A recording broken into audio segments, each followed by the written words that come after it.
Welcome back, folks. Today I want to talk to you about something that I've referenced in several of my other videos already, and you will hear me continue to reference throughout the duration of the channel.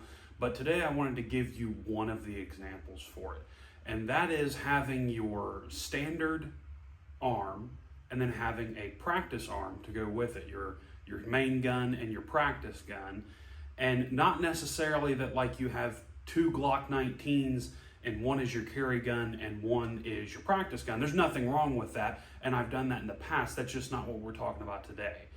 For today's purpose and today's example, our practice or our main gun is going to be this Ruger Blackhawk in 45 long Colt, and it's a conversion gun, so it's also got a 45 automatic cylinder. This gun is a 6-shot, 5.5-inch barrel, single action revolver with adjustable target sights. What's our practice to this? Our practice gun is this Ruger Wrangler. This is one of their newer 22s. This is the Super Wrangler. It is in between the regular Wrangler, which is kind of like a cowboy style gun, you know, fixed sights on the barrel, not a lot.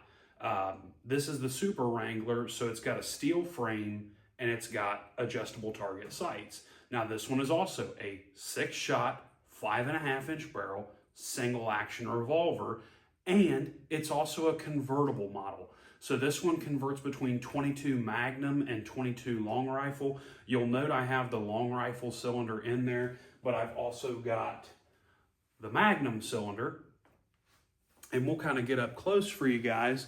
I don't know how well you can see that, but it says 22 Win Mag on it. So the Magnum cylinder is marked, whereas on your 45 Colt gun, this is the 45 auto cylinder. I'm kind of spinning it around for you, but there are no markings on that to tell you it's a 45 automatic. Same deal with the 45 Colt cylinder. There are no markings on it to tell you whether it's Colt or automatic. We'll get into that here in a little bit. The first thing I want to address is why? Why have two guns that are almost the same, slightly different frame size and a different caliber? Well, I don't know how many of you shoot 45 Colt, and even if you hand load 45 Colt, it's not near as cheap as 22 long rifle is. Now, 22 Magnum's a little more expensive, but in my mind, 22 Magnum is not a practice gun. For me, that's a little woods walk. You know, we're going to shoot some jackrabbits. You know, we're going to shoot some snakes. You know, something like that. So 22 Magnum, I don't really count in that. We're going to focus on 22 long rifle for the time being. The long rifle is cheaper. It's more plentiful. You can walk into any store and find 22 long rifle. You cannot always walk into a store and find 45 Colt. Now, because this is a convertible gun, you usually can find either 45 Colt or 45 automatic, but it may not be the brand you prefer. So the ammunition is not as prevalent. It's still available, but not as prevalent as the 22 long rifle is. So you've got cost on your side for the 22. You've got availability on your side for the 22. A big thing that both these revolvers have that I am a huge, huge fan of are the adjustable target sights. And they're both the same profile target sight. Now, they're not the exact same sight. If you get up close and take a look at them, you'll notice that the Super Wrangler has a screw on it, so you can change the sights out, whereas the Blackhawk is either soldered or sweated onto the barrel. I'm not exactly sure what method they use to attach it, but I would assume it's some form of soldering or brazing. Both rear sights are adjustable, and you can swap them if you find a different sight you like. For me, it's not necessarily going to be a different sight altogether. Rather, it's going to be a different sight blade, and those are going to come from Furman Garza. The set of sights for this is already in process being made. I am getting a brass bead front sight and a number 3 rear, which from Furman, a number 3 rear is a flat black blade with a U-notch in the rear. There's no additional cuts, there's no additional marking, no paint, no nothing. It's just a straight black rear with a U-notch and a radiused gold bead front sight. And the radius there is a key ordeal, because a lot of flat gold beads, they tend to only catch light from certain directions, whereas a radiused or rounded gold bead, that kind of catches light from just about all the directions. The only thing that I would change from the sights between here and the Furman Garza sights that will be on here is I'm considering for this one that same number 3 rear, but instead of just the radius gold bead, I'm looking at one of his mirrored gold beads. It's his version of the old King Gun Sight Company sights. Those were popular back in the 1920s and 30s, and they put a little mirror right here in the front. Let me set this other one down. They put a little mirror right about where my thumb is, and that reflected light up into your gold bead. So that may be an addition that this one gets, that this one won't, but by and large, they will be very similar sight pictures, as close as I can get going from a rimfire to a centerfire big bore gun. And before we have the argument of whether or not 45 Colt is big bore, I'm not really concerned whether or not it's big bore or medium bore. To me, a 45 Colt is a big bore. To some true big bore guys, they'll say 45 Colt isn't. I'm not interested in having that debate, but if you want to, go for it. You're just not going to get an answer from me. That being said, let's get back into the point of the video. Why these two guns? You can tell they look very similar. There are some minor differences, but by and large, they're pretty similar guns, even down to the grip frames. The grip frame here on the Super Wrangler and the grip frame here on the Blackhawk are both the XR3 Red, which is short for redesign. That is a Ruger grip frame. Essentially what it was is Colt's single action army grip frame. Ruger did a copy that they called the XR3. They put it on the old model Blackhawk when it first came out. People complained that the trigger guards were busting their knuckles, so they decided to add a little bit more space back in here for your fingers, and that was to alleviate it. Some people still say it does, other people love them, and some people are die-hard original XR3 grip guys. It's strictly personal preference. That doesn't matter. What does matter is the fact you have very similar grips on the gun. You're not changing your grip angle. You know, I love the Ruger Mark IV.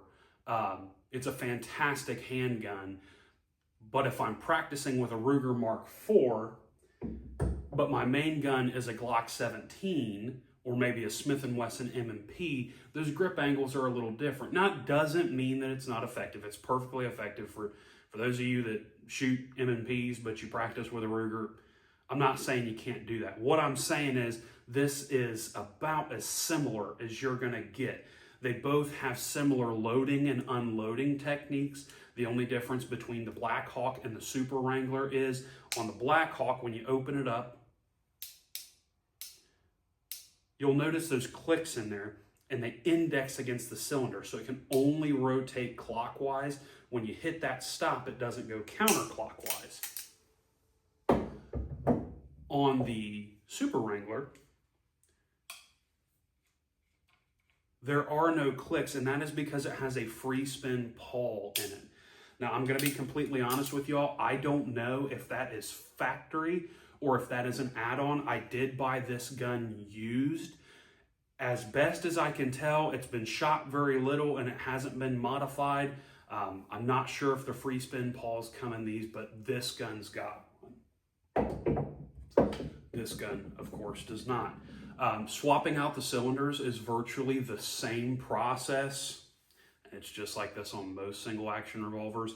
You push in your pin, you pull your base pin, thump your cylinder out the side, put the new one in, reset the pin. It works pretty well on either one of them. When they're brand new, they're a little tight, but that kind of stuff works itself out over time. Another reason that I got these two guns is I originally had planned on getting this one. This one was a little unplanned, but this one I did sell a couple guns for, budgeted for, and bought this one, and I wanted that 5.5-inch barrel. Now, why 5.5 with a 45 Colt? Why not a 4 5/8 or a 7.5 or something like that? Well, to me, this is a general purpose gun. Not really a concealed carry gun. I knew that going into it, and that's not what I bought it for. I've got Glocks and I've got snub-nose revolvers if I want to do that. Outside of concealed carry, most of the applications that I use a handgun for, this is better suited than a Glock, and some of you might see that as heresy, and at one time I would have done the same thing, but we all grow up at one point or another, right? So to me, the 5.5-inch barrel was a good do-all barrel. I can target shoot with it, I can hunt with it. It gives me a long enough barrel that with some Magnum powders, you get enough burn time. You'll get a little more velocity out of this barrel than what you would a 4 5/8, but it's also packable. I really like the idea of the velocity that the 7.5-inch barrel gives you, but you got 7.5 inches of barrel, which to me, when I pick them up in the shop, feels more like 2 feet and like the gun wants to pull a Rick Grimes on me. This one keeps the gun nice and balanced. It keeps everything just, for me, perfect. I love the balance of this gun. I love the sight radius of this gun. You can get excellent velocities out of these. And that segues us into our next point of why the Ruger single action. You know, why not a Colt single action Army or a single action Army clone? Well, why not a Colt single action Army? If you get a used one that's, you know, a 1st gen or a 2nd gen, unless you got $3 to $4 grand to burn on a working gun, that's kind of expensive. Whereas this one I bought brand new for, I believe, right around $700. I think maybe $729, $739, then add some tax and whatnot to get out the door, but in that ballpark. So this gun is the most usable for me. Now, it doesn't mean that it will be the most usable for you. You might have different needs. You probably do have different needs than what I do. So maybe this isn't the optimal gun for you. Let's switch gears and come back to the Wrangler here for a minute. Why the Wrangler? Well, a Wrangler is a good idea, or a single 6, or some kind of similar gun that is 22, because of the reasons we've already gone through. But why did I get this one? Well, it's got the same grip frame, it's got that XR3 red, and I don't know if those are the exact same or if there's a small tweak for the rimfire, but in my hand, I don't notice much of a difference. I've got the 5.5-inch barrel, the adjustable sights. We've already talked about that kind of stuff. But the main reason I bought this gun, the be-all reason that I bought it, is when I ordered this gun and I got the call from my local gun shop that said, hey, your gun's in, come pick it up. I went up there and they had this one for $190. Where are you going to get a deal like that? So the right gun, the right caliber, the right barrel length, the right sight configuration, and I got it for under $200. Not a bad buy at all. And the fact that it's got a Magnum cylinder to go with it just makes it that much better. I would have bought it without the Magnum cylinder, to be completely honest. I'd have bought it just the way it is right here, because I think the Super Wrangler and all the Ruger rimfires, really all the Ruger revolvers, are fantastic guns. Now, as time goes on, you'll see me do a lot as far as double actions are concerned with Smith & Wesson revolvers. I'm a big Smith & Wesson revolver guy. Those of you who have checked out practicalmarksmanshipreloaded.com, that is my website where I author the articles, you will see a lot of Smith & Wesson revolver content. There's a Smith & Wesson revolver right here as we speak. But for the single actions, Ruger makes a really solid single action. It handles hot pressures really, really well. Not a huge deal in the 22, but when we come back to the 45, that's where it starts to matter. And even though this is a standard Blackhawk, it's not a Super Blackhawk. To my knowledge, there are no Super Blackhawk 45 Colts, unless it was something they made years ago or if they did like a special production run.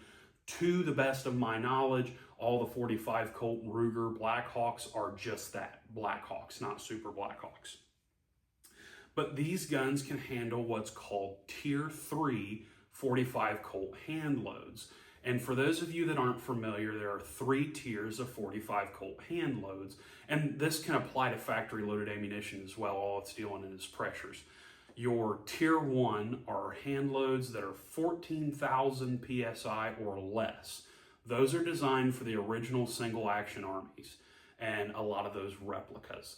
14,000 PSI and less.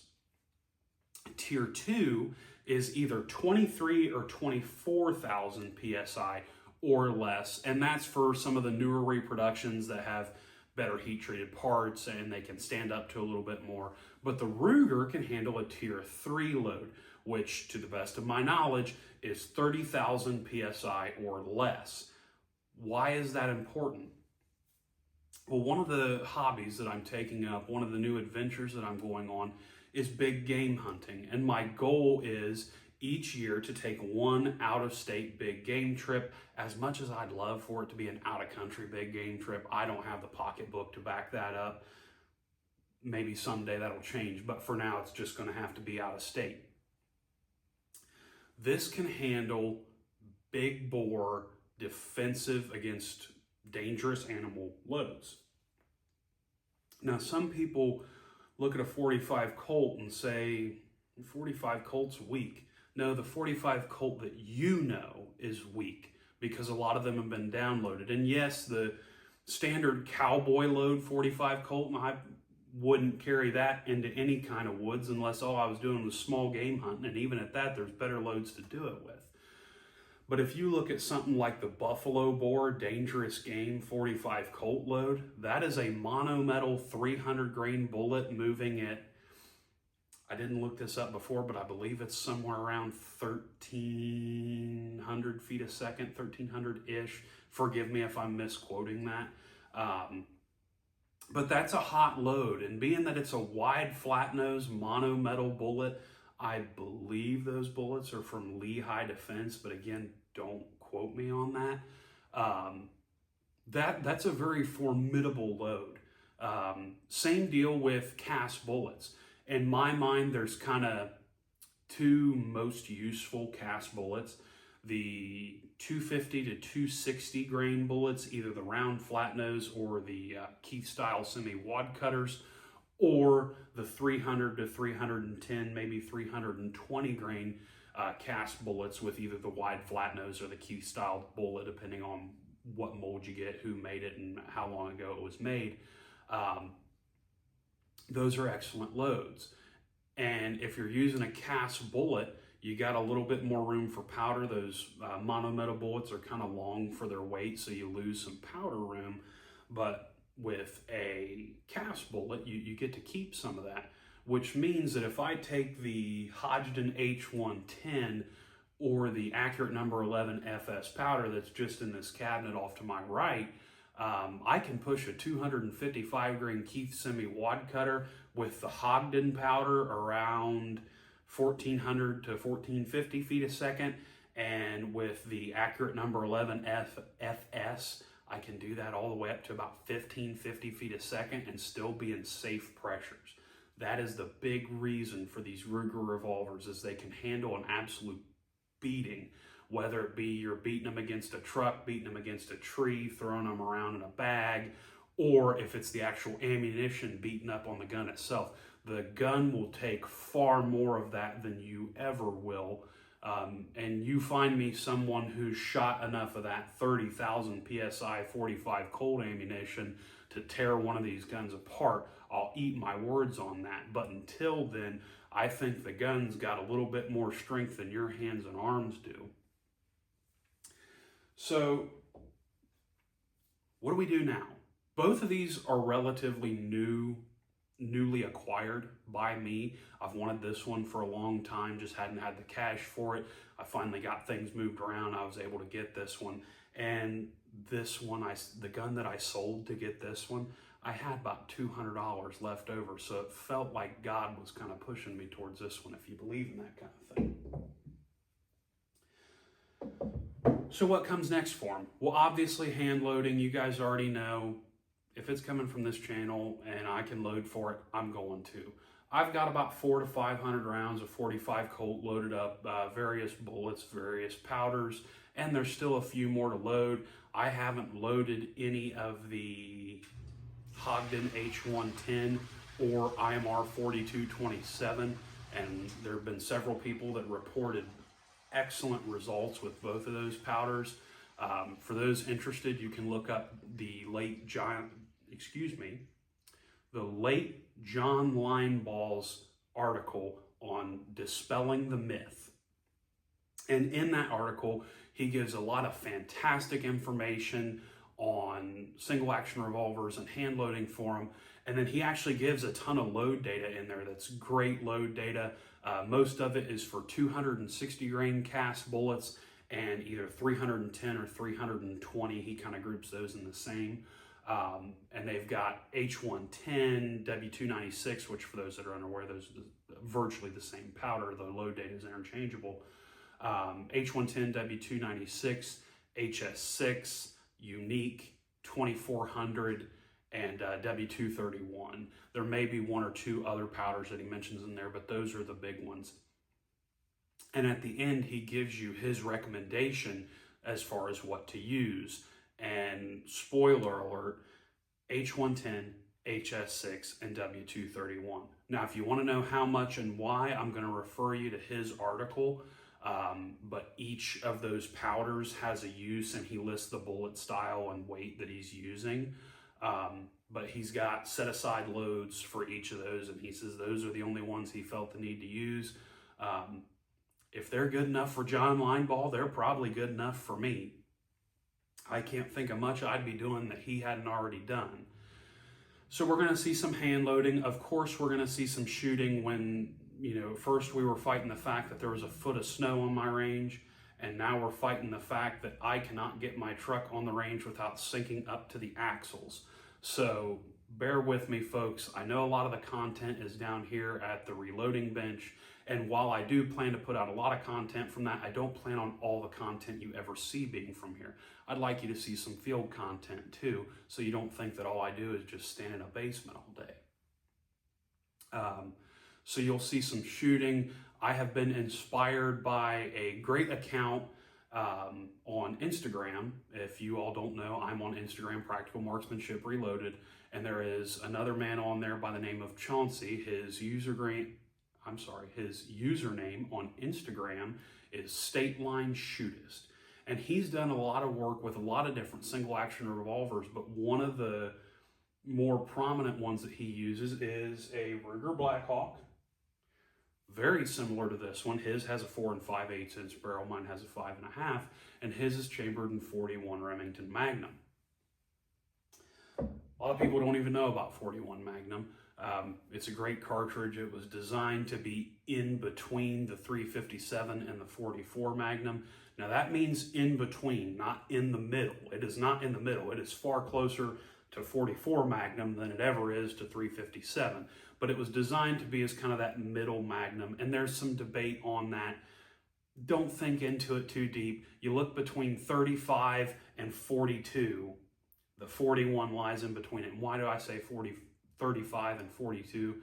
Well, the 357 Magnum is a 35 caliber, and the 44 Magnum is actually a 42 or a 43 caliber, but typically 42.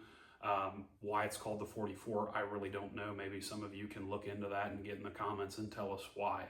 But the 41 Magnum is a true 41. It's .410 diameter bullet. He takes those and he shoots very long distances. And I don't mean 100 yards. I mean the man has documented shots on his page that you can look up at 525 yards with a 4 5/8 inch barreled sighted gun. He does have some upgraded sights on his. He has Furman Garza sights. He is one of the people who introduced me to the Furman Garza sights. But just some incredible shots. I mean, one-handed shooting at 115 or 118 yards, shooting an apple off the top of a beer can at 200, shooting poppers at 300, 400, and 500 yards. I'm sorry, if you don't think that's impressive, you might as well stop now, because I don't have anything that's going to impress you. If you can't be impressed by that, this may not be the channel for you. But watching his videos, I really got inspired to do some long range work. So I'm going to use my standard as far as what I know right now to be my standard, either my W231 or my HS6 load. If I need to bump up to the H110 or the accurate number 11, I can absolutely do that, maybe to decrease some of the drop. I mean, it's a pistol bullet at 500 yards. There's going to be some drop in it. And I don't even know if I'll be able to make it out to 500 yards. My eyesight may not cooperate, and maybe only make it out to 2 or 3, but I'm going to see how well we can do with it. And the Super Wrangler has Furman Garza sights on order. This Blackhawk will be getting them shortly thereafter. I've already got a gunsmith lined up to do the work. So that's a little bit of what you can expect. That's a little bit of why. And I just wanted to take a minute to show you one of my favorite big bore and rimfire combos. This is not my only one, but these are one of my favorites. They're cool guns, they're fun guns, and they're incredibly usable. Folks, with that being said, I want to hear from you. What's your favorite big bore and rimfire combo? What's your favorite using gun? You know, if you're going to go out in the woods, if you're doing some maintenance around the property, if you're going to go hunting, what's that look like for you? Jump down in the comments and let me know. But until next time, this is Chuck with Practical Marksmanship Reloaded.